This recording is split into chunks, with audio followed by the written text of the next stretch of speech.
Hello and welcome to the Post-Apocalyptic Media Podcast.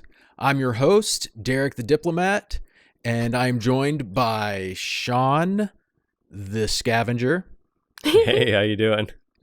and Stephanie the Scribe. Oh, hello. We have a great show today, and we are going to get right into it. Shawn, what's your topic this week? Well, my topic is a movie I saw this week called Love and Monsters, and I really enjoyed it. It just kind of got on my radar last month, but I really, really enjoyed it. Is this one that just came out? Yeah, it came out on Friday, and what's funny is I wrote about it on my my little YouTube roundup thing that I do every week, and it was probably about a month ago. The trailer, I saw the trailer on YouTube, and I thought it was just a low budget kind of short film that you see a lot on YouTube. So I said, Right. well, this is a really good trailer, and it looks better than the normal ones you see. Well, I didn't know it at the time, and I think I wrote some little blurb about it looking better than you would think it would look, and then it come to find out it's actually a Paramount movie, Paramount Pictures movie. But they didn't, that's the first time it entered my radar. I haven't heard anything about it before that. And so when that came out, when I saw that, that trailer, it kind of stuck in the back of my mind a little bit. I even set up a search for it on my Google keyword searches. I have a bunch of them for, certain post-apocalyptic news topics and things like that. So I put a search for it, and then I started seeing before it launched, which was Friday the 16th, this last Friday, I saw that a lot of people were getting their reviews out already, and I started reading the reviews and seeing kind of the early access stuff, and it was actually pretty amazing because people were getting really excited about it. They're saying this looks like a really good movie, considering the fact that there's not a lot of known actors in it, and it's not a huge budget film. I thought it was a little low budget, like I said, a little YouTube low budget film, but Paramount actually threw some money at it, but they didn't make it. They didn't throw like blockbuster money at it, So, so it actually is it was a little bit better than I thought when I saw the reviews. Anyway, so I wrote another post about it releasing last Friday, and I said, this looks like a good one to check out, and I just kind of on a whim even. I still wasn't 100% into it, but on a whim, I went ahead and I got it because it's video on demand. You can watch it on a bunch of different Amazon, Vudu, all these other ones. So I went ahead and I got it on Amazon Prime. Smart. And I loved it. I absolutely loved it. It surprised me. I was expecting this like young adult, Hunger Games kind of thing, and I said, well, it might be kind of fun, but it was funny. It was well acted. It had some great effects in it, things that you wouldn't really expect. It blew me away. It was really great. And I I don't know how much you want me to get into the movie itself, because there's Go ahead. Well, there's a lot. I don't want to give out any spoilers or anything like that. Yeah, for sure. Well, first of all, I want to kind of put this in a category in my head. If you like this, you might like it. So would you say it's like a zombie land kind of genre? Well, a lot of reviewers are saying that, and I would agree. It has some humor to it, and it's kind of making fun of the apocalypse, which is great. I love that kind of stuff. I don't think it's as campy as Zombieland. It's what it reminded me a lot of, and I didn't see this in any of the reviews I read. It reminded me of The Hobbit, and that's going to sound strange, but it's a road movie. Yeah, it's a road movie, and I think the main character, Dylan O'Brien, I think his name is. He was in Maze Runner. He's not a big star, but he's been in something. But he had a very Martin Freeman kind of thing about him. And Martin Freeman's the guy who played the young Bilbo Baggins in The Hobbit. He was also in the British version of The Office, and you know what I'm talking about. And he just had that demeanor about him, where he was kind of like a quirky guy, and he couldn't catch a break, and people would like kind of tease him a little bit, and then but then he kind of came upon his own, he grew up a little bit, and he kind of did his own thing, later in the movie. It was very similar to that, and that's why I would, Interesting. kind of compare that. Yeah. All right. Does he goes through the stages of the hero's journey? Yeah, And, exactly. Exactly. Yeah, he starts out, doesn't want to go on an adventure. He's not the adventure type. He's not a took like like Bilbo. and then he goes on an adventure and he loves it and he gets really good at it. And that's why I said this is just like The Hobbit. And I just wish that other people would compare it like that, so that I'm not the crazy one thinking it's like The Hobbit. But yeah, Zombieland, Hobbit, even like Cloverfield a little bit, because the monsters were incredible. It was Really? it was very, I mean, they weren't hiding the monsters like in Cloverfield. You see them everywhere, but they were great. The effects of the monsters were incredible. Really, really good. Yeah. Oh, wow. What a review. I feel like I just let's just stop right now and go watch this movie. Right? It sounds so good. Yeah. Go ahead.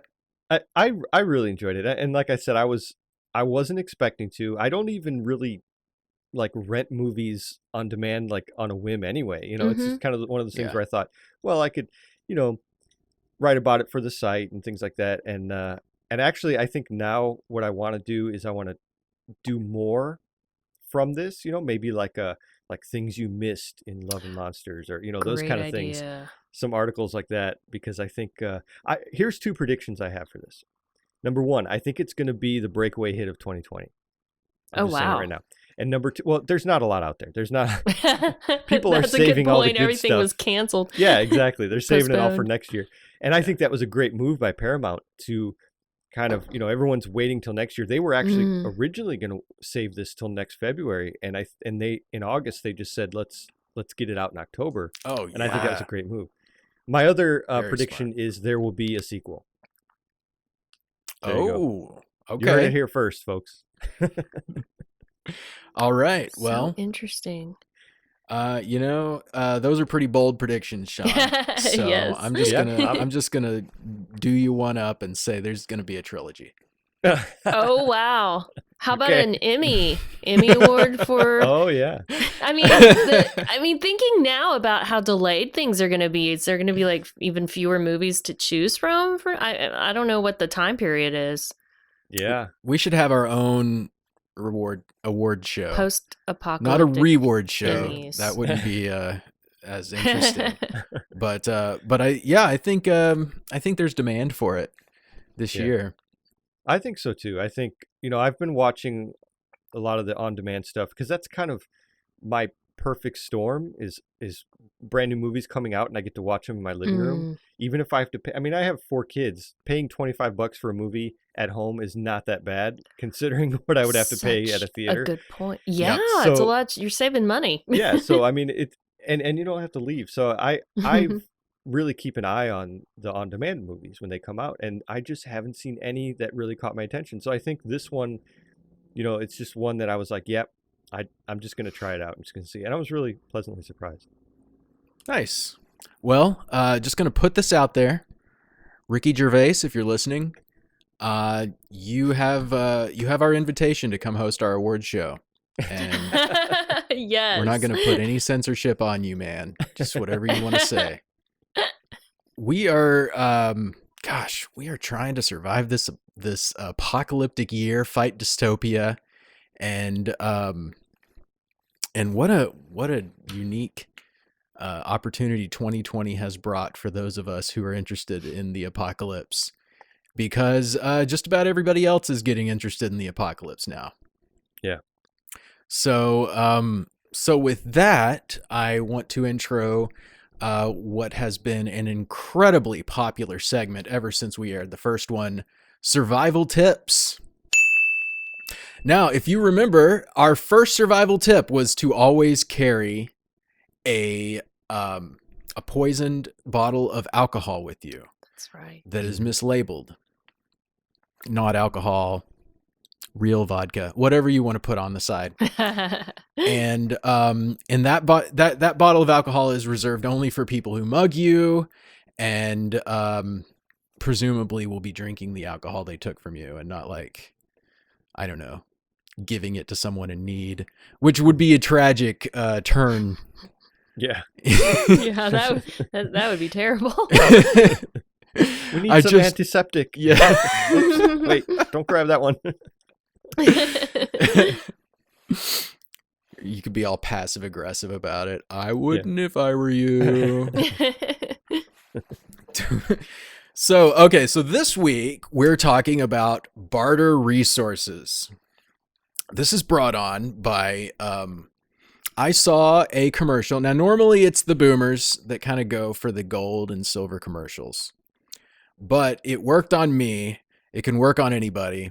I saw a commercial, and it was for a bartering silver, basically. The idea was that in a situation where you actually need a barter with silver, that you wouldn't want to barter whole like ounces at a time. You might want smaller amounts.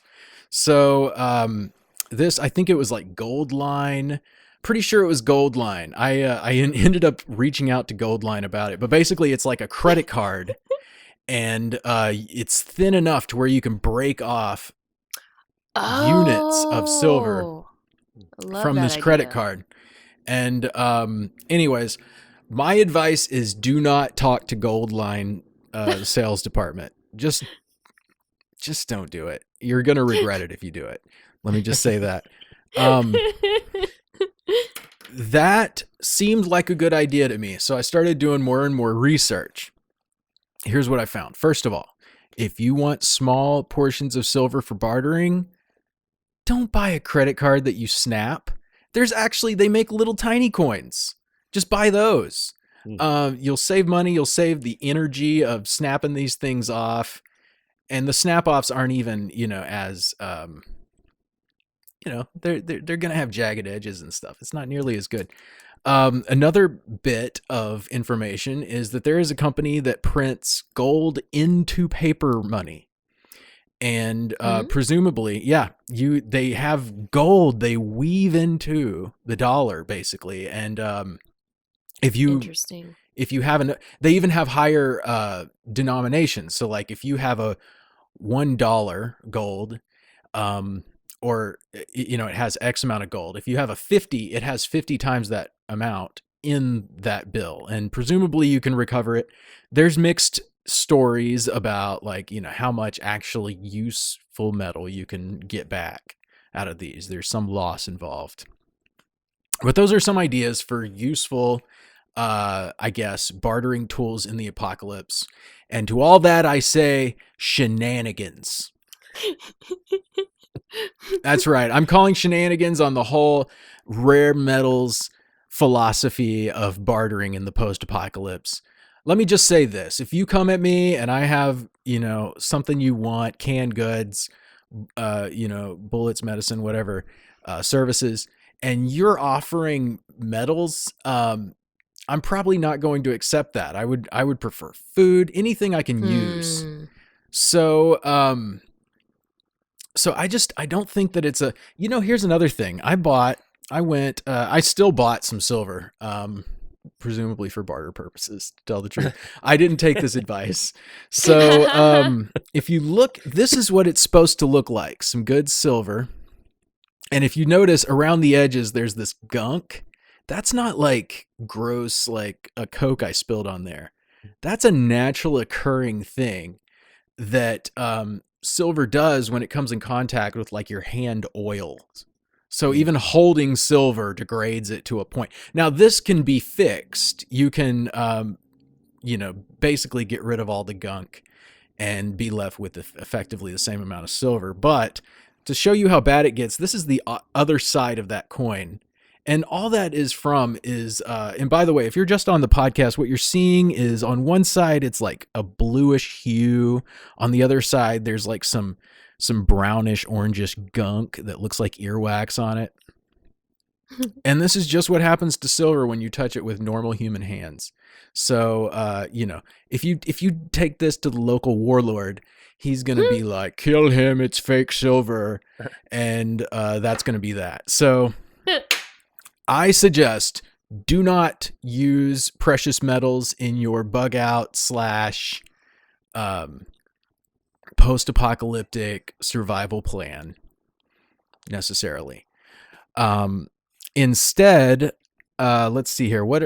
Another thing. Bottle caps aren't going to buy you anything. Don't listen to the Fallout lore on that one. Bottle caps? Plus, in a pinch, if you need some bottle caps, just go look in some trash cans. Are they like saying they're good because you can melt them down or something? I mean, what's a bottle cap good for? It's aluminum, right? Would I be accurate in saying bottle caps are aluminum? I think they are now. I think they used to be steel, but yeah. Okay. So, well, in Fallout, the whole economy is based on bottle caps. Despite that fact, you can find them in containers, in trash cans, just everywhere that you would normally find money. And every time you find like a Nuka-Cola and you open it, then you have like $1 back. It's like you're incentivized. Like a refund. You get the $1 back. Yeah. This is peak capitalism right here. Yeah. Get paid to drink Coke. Yeah. You know what's funny is that at Wasteland Weekend they use bottle caps for their barter, and it's kind of a cool system. That it's playing off of Fallout, but they use people get bottle caps printed with their like tribe logo and stuff like that. Oh, and neat. Then they collect, so people will collect them, and then after Wasteland Weekend, people will take pictures of all the bottle caps they collected and like which tribes they traded with and stuff. So, that's cool. I don't know how realistic that would be in the apocalypse, but it's kind of cool for Wasteland Weekend. Yeah. All right. That is really cool. I want to go look up some pictures right now of what those look like, those collections. Oh, I wish I had one by me. I would show it to you. But... when you went, did you have a logo on your bottle caps? No, I didn't get one myself. I'm just part of a different tribe. And I don't think they even did that. But a lot of people, I got some from, people were happy to give them out. Every time you meet someone, they'd be like, here, take my bottle cap. And oh, neat. So it wasn't even just bartering. It was also like a calling card kind of thing. So it was fun. Very cool. Okay. So we've ruled out precious metals. We've ruled out bottle caps. Another thing that's not going to help is crypto. I know a lot of you out there love crypto. It's decentralized. The government can't shut it down. So why not stock that up for the apocalypse? The simple answer. I feel like Shawn wanted to say something there. No, I was just going to say crypto is so crazy. I mean, Elon Musk sneezes and that stuff goes up, it's just crazy. So yeah, it's the wild, wild west out there. Yeah, exactly. Yeah, this is not financial advice. SEC, if you're listening. I just told people not to buy gold, silver, or crypto, so I'm already in trouble with somebody. Someone somewhere. Again, my name is Albert. I live in Ferris, Texas, and I hate gold, silver, and crypto. Okay, so yeah, no, I love crypto. Don't buy it for your bug out plan. That's not a good idea. All right, so here's some good ideas, I think. Somebody told me this and I was like, yeah. But then like a day later, I'm like, okay, he's right. Ammunition is the currency. What do y'all think about that proposition? Absolutely. I mean, we're in this semi pre-apocalyptic dystopian world now, and ammo is already like really in high demand. Like I've seen lots of people talking about how, like gun stores will get in ammo and people will be lined up at the beginning of the day, even now, to get it. And then it's all sold out in a couple hours. So, I mean, it's already high demand, So definitely ammo is going to be huge, in my opinion. Yeah. I think it's interesting. Ammo is so expensive right now that guns are actually cheaper because they want you to buy the gun because they're going to make their money in the ammo, so Oh, guns are really? they're doing all these Interesting. sales on guns like half price. Oh, well, that seems like a good deal. Well, not until you buy ammo. Wow. Yeah, it makes me wonder, like, if automatic weapons were legal, like, would they push those because they waste ammo faster? Oh, yeah. Be like, these are what we really need people at the range shooting. So yeah, ammo is super rare right now. They say I've got as much as I need. Another thing about no, I don't have as much as I need. I take that back Always use immediately. more. Yeah. But ammo is easy to store and has an incredibly long life. I mean, last I was looking into it, and correct me if I'm wrong, Shawn, but I understand that ammo really doesn't expire. I mean, it depends. If you buy range shot, like steel casing stuff, that can expire, especially if you keep it in a non-climate controlled area. If it gets humid. Oh, that can, right, it can really humidity. mess that up. But I brass, brass does pretty well for it lasts a lot longer. I don't know if I would say it has no expiration date, but I mean years and years at least. Nice. I try to cycle through it, and try to, the new stuff goes to the bottom of the box. Smart. Yeah. Keep the neighbors on their toes. Yeah. Just like test their security every once in a while. So ammo. Another thing I think will be useful for trade will be medications. So right now, if you live in a cannabis legal state, that might be something that could be traded to people who are without their regular supply. And then of course there's so many random things. Caffeine could be a great one. Anything to make you forget that you're in the apocalypse, I think. Right. Yeah, alcohol. Yeah. Although that's harder to carry around. Well, alcohol is not only harder to carry, but it's also so much easier to fabricate. That's such a good point. You're right.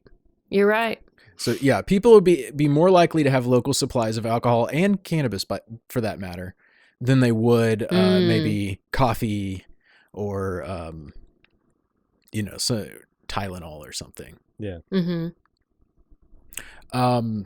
Which, by the way, and doing some research in antibiotics, I used to think that you should carry antibiotics in your bug out bags, but I'm finding that it's so specific what antibiotic really treats that there's no just catch all. You can't just get penicillin, and just apply it to everything. You really kind of have to know what to apply those to. I'm stretching this segment out too long. One last idea that I want to say about prepping for barter is Wikipedia on a device. Yes.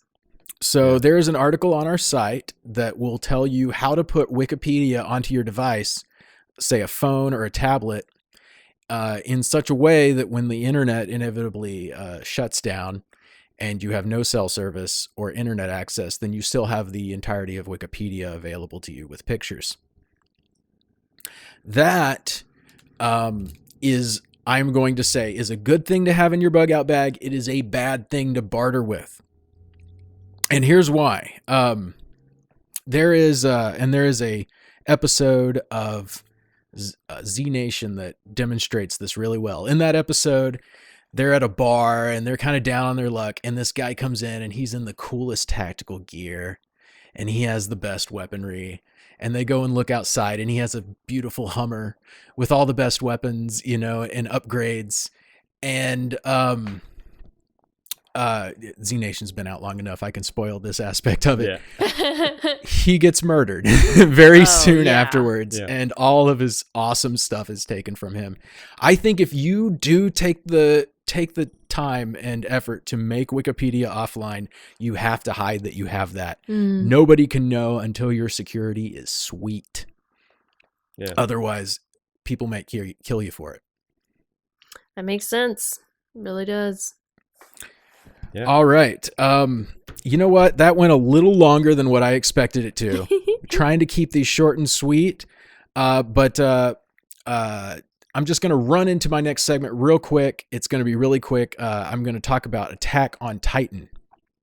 And the reason we have to talk about it right now is because it is rapidly approaching the final season. Season 4, the final season of Attack on Titan, will be releasing December 7th in Japanese. So soon. Yes. So we have a little bit of time to learn Japanese. Yes, just the right amount of time. It's 2020, so it's soon, but that's technically like what, a year from now in 2020 terms. So lots of time to learn. Yeah, that's enough time to learn Japanese, watch through the series one more time, get up to speed, which I'm going to have to do because to be quite honest, I am so lost right now. Confusing. There was I think a 4-year gap between season 1 and season 2. Wow. On that show, and it was just too much, and I find myself just, it like in math class where you miss one lesson and then the rest of it's just like Spanish. That's that's what it's been for me in Attack on Titan. I love it. I've enjoyed it. I think it improves a lot in the later seasons, but I'm also far more lost as to the big plot elements. Let me just say, all right, it's returning December 7th. It will be the final season, unfortunately. If you want to get caught up, Netflix has season 1, but that is not the place to go. Netflix only has the subtitled version of season 1. If you like that, then go for it. But, personally, if I'm reading subtitles, I'm not looking at what's happening. Yeah. And, I can't get over that. You're the same way, Shawn? Yeah. Oh yeah. I hate that. Yeah, me too. Well, and then like if you're trying to eat or something, you look down at your food for a second and you've missed a whole bunch of dialogue. Yeah. You get somebody responds to your hot take on Facebook and you've got to get in there. Yes. then you're even more lost. It's Attack on Titan.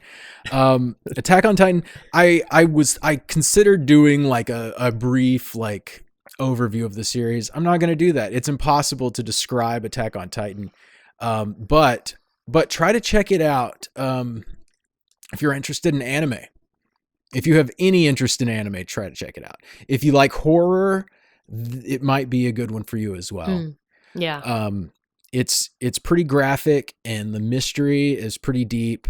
I feel like it starts out really slow. I think the first season just doesn't, it's so confusing and you just don't know what's going on for too long, in my opinion. But it heats up and it gets really interesting.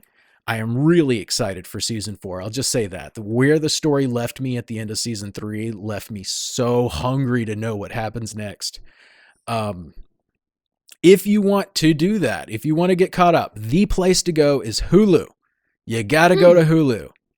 Unless you go to illegal websites. Go to Hulu. Hulu has every episode in both subtitled and in English dubbed. Oh, wow. That's great. So how is the English dubbing though? Is it usually that's a kind of a joke when that happens, like it's just, you know what I mean? Like, is it quality or? I gotta say, I am not a dub snob. Yeah. We just coined a new term, #dub snob. They do well enough for me, but I haven't. I don't know if I've ever been truly dissatisfied with a dub. Right now I'm watching a dubbed series. No, I just started last night, 3%, which is on, which is dystopian, and I thought I was on Netflix and there was a couple series that popped up that were post-apoc that I need to watch. I feel like to report on it for the site, and 3%'s one of them. Dark is the one I really want to see. A lot of people love Dark. Yeah, I hear it's very complicated. 8-Bit Val, who writes for the site sometime, also edits this podcast. She really likes Dark. Correct me if I'm wrong. I don't want to misattribute you, but she can put it on the screen. Yes, I do. Yeah, that's right. We need some animation to confirm or deny if Derek is correct. So anyways, check it out. It's almost to the final season. It's heating up. So if you've ever thought maybe I might, now's probably a good time to get caught up on Attack on Titan. All right. So moving on to Stephanie, what is your topic this week? My topic this week is War of the Worlds. We touched on it in a previous podcast, but I just want to talk about it a little bit more because it's going to be one of the, I'm pretty sure it's going to probably be one of the first new post-apocalyptic seasons to come out that has filmed since the pandemic began. I mean, we have, some of the Walking Dead series that Fear the Walking Dead, I think, is still filming during the pandemic. But this was one of the first ones actually to resume filming during the pandemic after everything shut down. War of the Worlds is, and so I just want to kind of briefly overview it and encourage everyone to check it out because it's good. Yeah, let me ask you one question real quick before you get started. Sure. There were 2 TV shows called War of the Worlds that came out in 2019, correct? Yes, and both were from the UK, from the other side of the world. So across the pond. That made it. Yes, thank you. that made it even more confusing. Yeah, no, as you know, Derek, because you were with me, we got very confused by that. We started out watching there's 2. There's one that was on BBC, and then there was one that was on, at least in the UK, it was on Fox Canal, and Fox/Canal. And then in the US, it was, I think, was that the one on Epix in the US or Epic? It was in a different channel here in the US. So yeah, I think Epix is the correct one. So which one got renewed? One of them got renewed. Yes, I was actually going to tell our funny story and then go, but yes, the one. don't fine. Tell the story as you would like to tell it. Don't preempt that for my questions. So, but no, I will. Your question is important because it is the Fox Canal one that was renewed and not the BBC one. But I don't think the BBC one was supposed. I don't even know if that one was supposed to be like a multi-series. It was like a mini-series of just a few episodes. So, but what was funny is Derek and I started out, we didn't realize there were 2 series at first. So if you're listening to this podcast, you might even end up making the same error that we did. We did not know there were 2 that came out at almost the exact same time. And so we started out watching the Fox Canal one, which I'll just call it the Fox one from now on. We started out watching the Fox one, which is the one that was renewed, and it takes place in modern day. And we watched, how many, did we just watch one episode, Derek? We watched one episode. We thought it was pretty good. And then we realized, or at least we thought we realized that War of the Worlds was on a different streaming service that was easier to watch. And so we went to continue with episode 2 there. What we didn't realize is that we were watching the mini-series by BBC Now. And so, they're both, and that one takes place in the past.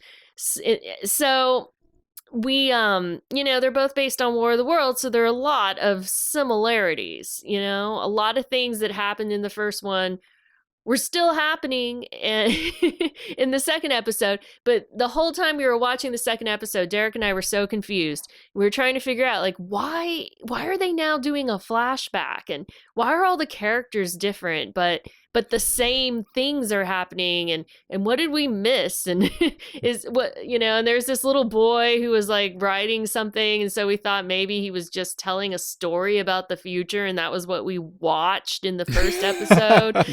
Like, we were going through so many just major mental gymnastics to try to connect the two, and as it turns out, those were two different series. Yeah. So thought maybe there was a Terminator style, like. Yes. We did talk about that, didn't we? We talked about how maybe there were like two timelines that we were going back and forth between, two parallel dimensions or something. So don't make that mistake. But yeah, I don't know. So then we went back to the longer one, which is the Fox one, and finished that. We still have, apparently there's 2 more episodes in the BBC one, Derek, that we need to watch at some point. What? It was just a 3-episode miniseries. that okay. Yeah. We absolutely need to go watch that, because what I watched, I enjoyed. Yeah, that one episode, yeah. And I think I would have enjoyed it even more if I realized it was its own entity at the time when I watched it. But what did you think, Derek, of the Fox series, the one that's now been renewed for a second season? It was a good ride. It felt like a demo. It was like, you know what I mean? Like it just kind of gets you interested in the world and gives you a little bit of a look around, and then it just ends, leaving you wanting kind of more meat and potatoes of the show. So that's where they left us. I'm very much interested in continuing that journey. And I can see how they were able to continue this particular show during quarantine, because the human race is so decimated in War of the Worlds. Such a good point. Such a good point. I didn't think about that, but you're right. It would have been a lot easier to film that, because there aren't that many people left, so it's not like they need to have big crowd scenes or anything. Did you see it, Shawn? No, I didn't. It what's really fascinating to me is I just found this out today. They have already completed filming season 2. The director was writing about it on Twitter, and he apparently was talking about, he's been sharing some behind the scenes stuff in the filming on Twitter, and he tweeted on October 4th. He said that the final full week of filming starts today.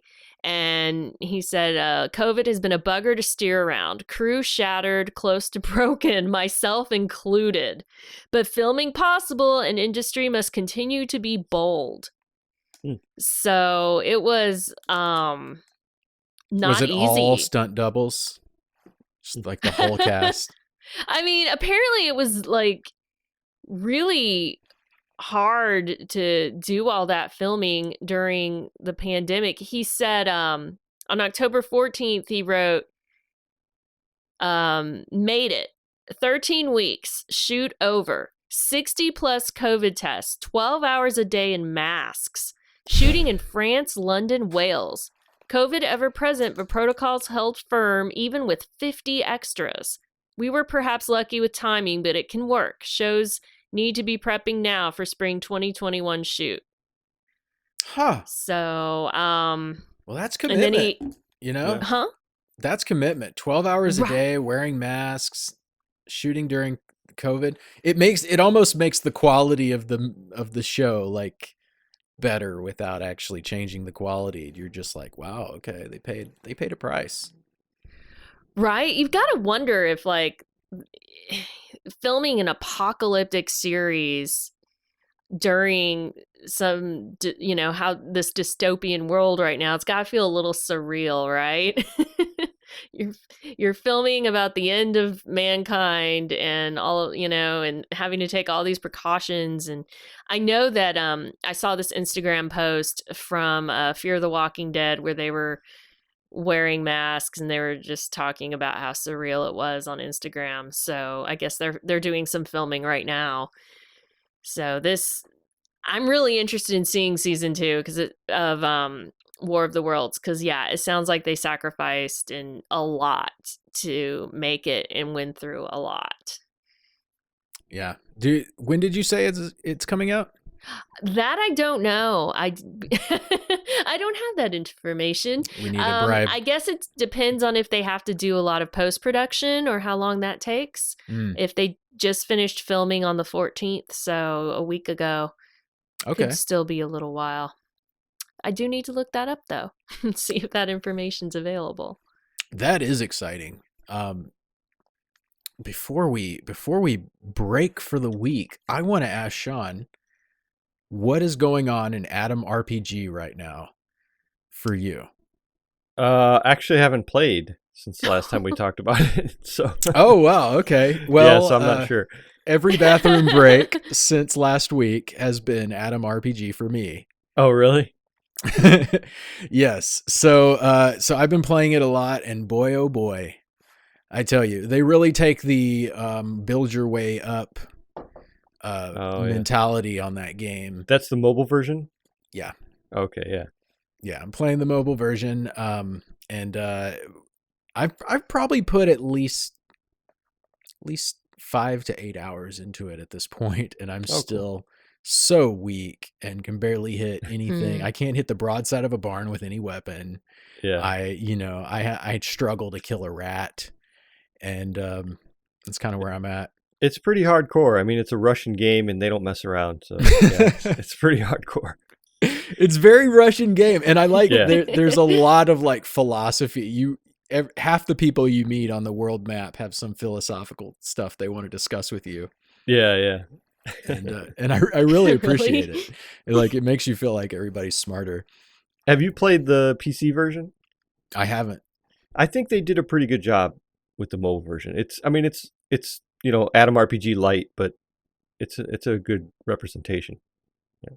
Oh, is it actually different, or is it just a different interface? Well, yeah, that's what I mean. It's like a different interface, but yeah, the meat is still there.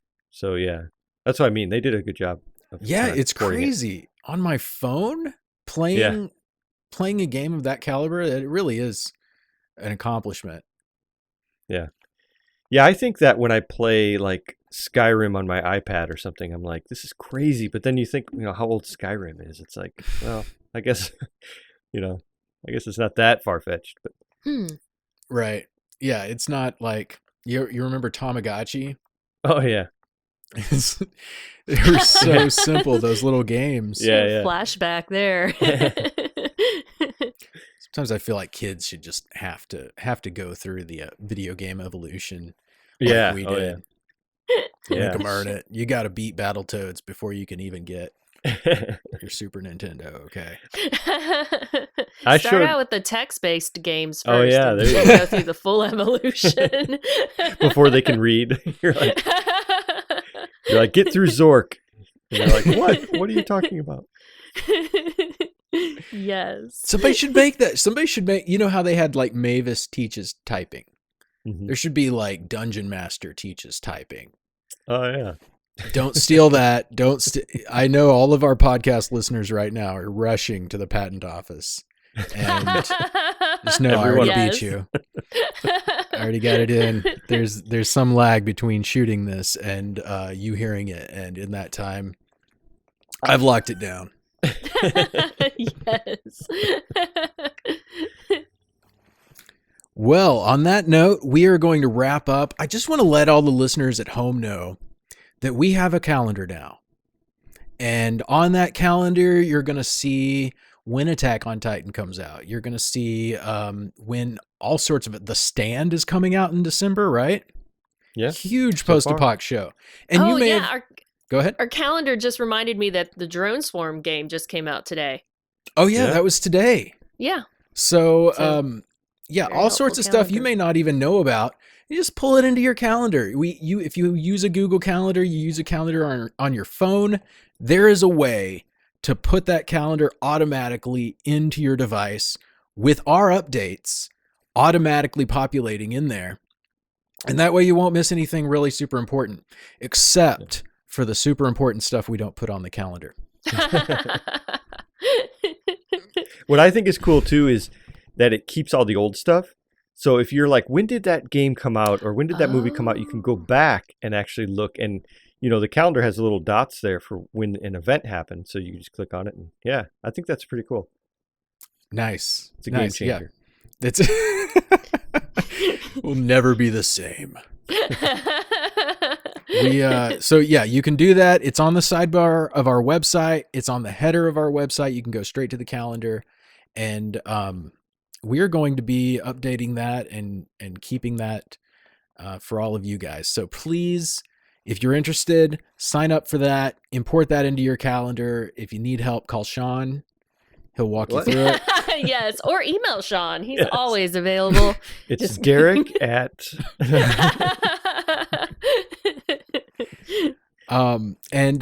Until next week, thank you so much for joining us. This has been Derek, Shawn, and Stephanie. And y'all have a good one.